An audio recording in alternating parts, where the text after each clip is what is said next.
Well, good day. How you doing? I'm setting up these ultrasonic sensors for an application for a customer, and I thought it was worth a little video.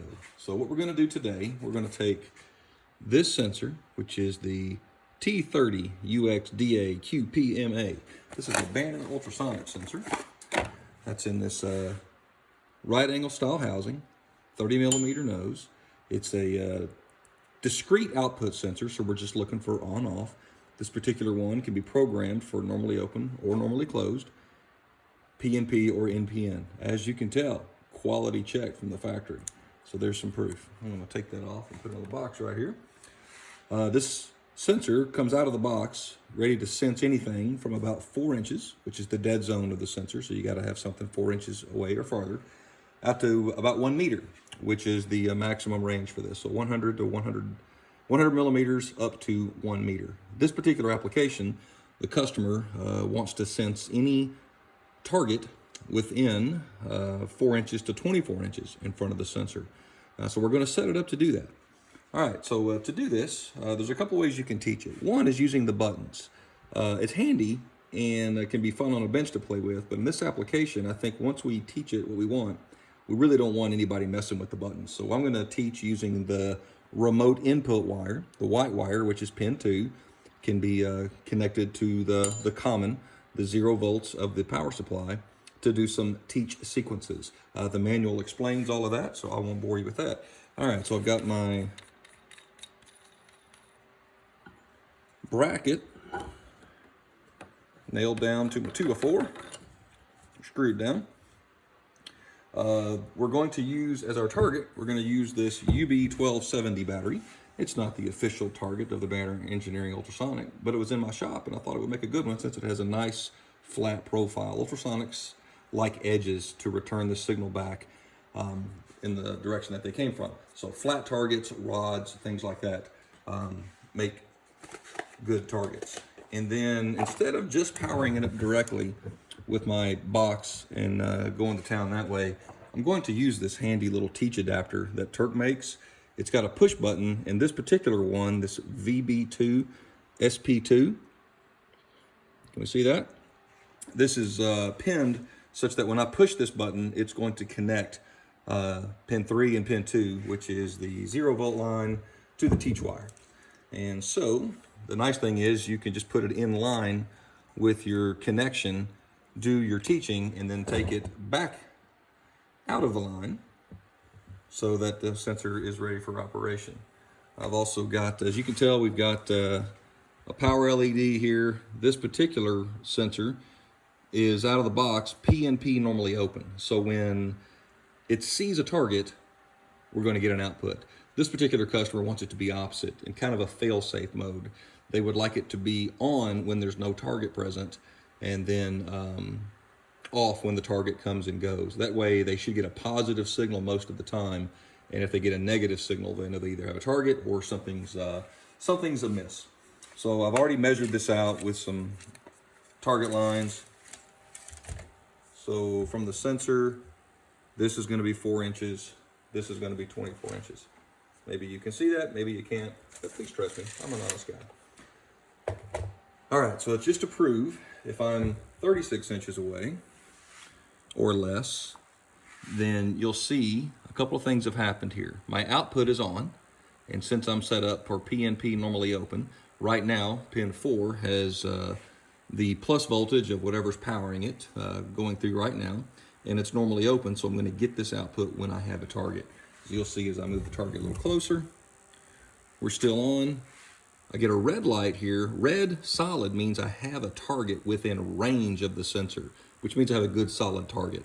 It has nothing to do with the taut sensing distance, just kind of a visual indicator that I do or don't have a target if I take this away, but it has no target. If I go back to this spot, I should have a target. I do, and I've got an output. So I'm going to teach this to be 4 inches to 24 inches. First of all, so I'm going to put the target right at 4 inches. I'm just going to push and release the button one time, and you should see some activity on the LEDs. So the lack of power LED and the flashing output means that it's seen its first target, which is the first limit of its window, and it's looking for a second one. So now I'm going to move this out to 24 inches. And once again, I'm going to push and release. Now we have our green power back on, output conducting, so we should have taught this to be 4 to 24 inches. So if I bring this in, and if you're wanting to look at the red light on the battery box, by the way, this is my battery box that's actually powering the sensor. This should be mimicking the LED. So if I bring this in, we're on. If I come within 4 inches, we turn off. And if we go beyond 24 inches, we turn off. What should have happened is, yes, so the sensor turned off because the target is beyond 24 inches, but I still get a red LED, which signifies that I have a target in range. So this target's still in range of the sensor, but it's beyond the on-off window. But one thing you might notice is right now I'm getting an output when my target is present. Well, my outstanding customer wants that to be opposite. So I already know from reading the manual, and there's 2 ways that you can take care of this. One, just by using the mode button. Let's see if I can work here on the fly. If I hold this down for a couple of seconds, it goes into a teach mode. I can push this button once at a time, one at a time, and it's going to jump. So right now, PNP normally closed is what my customer wants, but you can go to NPN normally open, NPN normally closed, back to PNP normally open. When you're done, you hold this button down for a couple of times, and it's back there. But you're saying, but I didn't want it to be PNP normally open. I want it to be PNP normally closed. Well, I'm going to do that via this remote teach wire to show you that you really never have to touch the back of the unit. So I know if I click this twice in a row, it's going to put it in program mode. So now it's in program mode, and you'll see the blinking PNP normally open. And a quad pulse, 4 pulses, is going to put it in PNP normally closed. 1, 2, 3, 4. Now it is in PNP normally closed. I have a target in range. It's within my window, but I do not have an output on. You can tell from the LED here and the LED here. If I remove the target, I've got no red light because there's no target in view, but my output is now on. So now we have a normally closed signal with the output being on. With no target, output turns off when it does have a target. Some things to consider when using an ultrasonic. It does like edges, so if you've got a nice flat perpendicular surface, it works really, really well. But if your target can be rotated in multiple orientations, you can see here as we start to rotate this, I'm starting to get some fluttering. It's not seeing a very good signal. My output is turning off and on because my target is not stable. And what's happening here, all of you physics experts, is that the sound wave is hitting this flat surface, and it's basically bouncing away at the same, I guess the opposite angle it came in, because we all know that every angle has an equal and opposite re-angle, right? If I go a little further out, it's a little more forgiving, but you can still see we get a little flashing light, but it still recognizes the target is in view. Closer you get, it's much quicker to say, I don't see a target, danger, danger.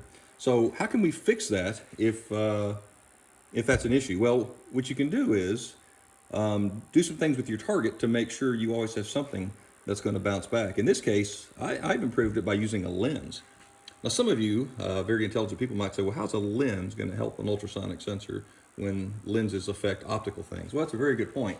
The reason is because this lens has a bunch of grooves on it, and I'm going to use it as a target.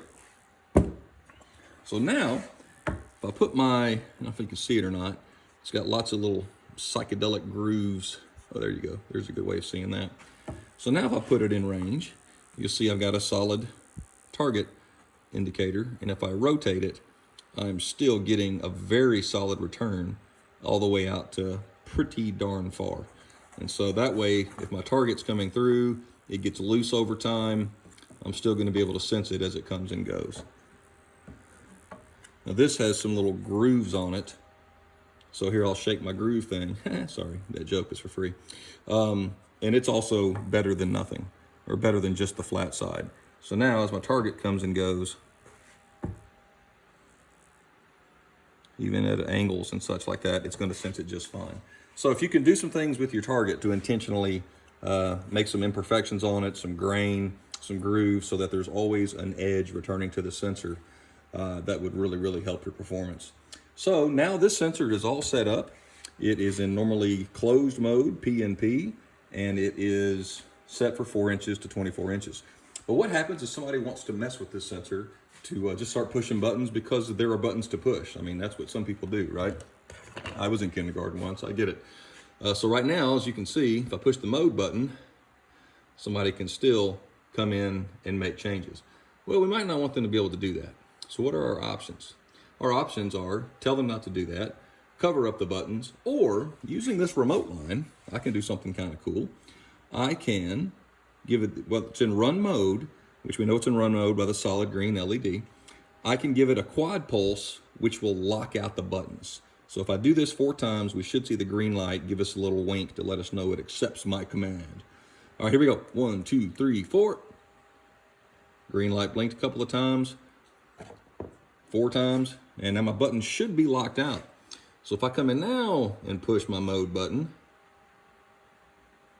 a green light blinks at me to say, no, you're not doing this. Yep. So the buttons are locked out. Unless you have an ability to tie that wire to ground 4 times, you will not be able to unlock that button. And that's what this handy dandy inline adapter will do. That's why if you're really concerned about that, you can, the sensor is working off 3 wires. The pins 1, 3, and 4, or brown, blue, and black.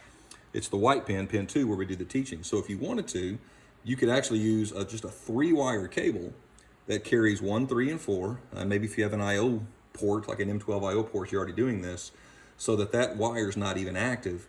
But as soon as you introduce this adapter, now you've got access to that wire to do some teaching.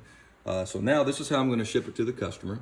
Just so you know, if I push this 4 times again, it's going to unlock the button. And you see here we got a double, let's see if I say this right, a double single blink instead of a double dual blink. Now I can actually come in and make changes. And I certainly do not want to. So let's do it 4 times again. 1, 2, 3, 4. Should get a double. All right. Well, thank you so very much. Remember Banner Engineering for all of your sensing needs. Hope you learned something. Have a great day.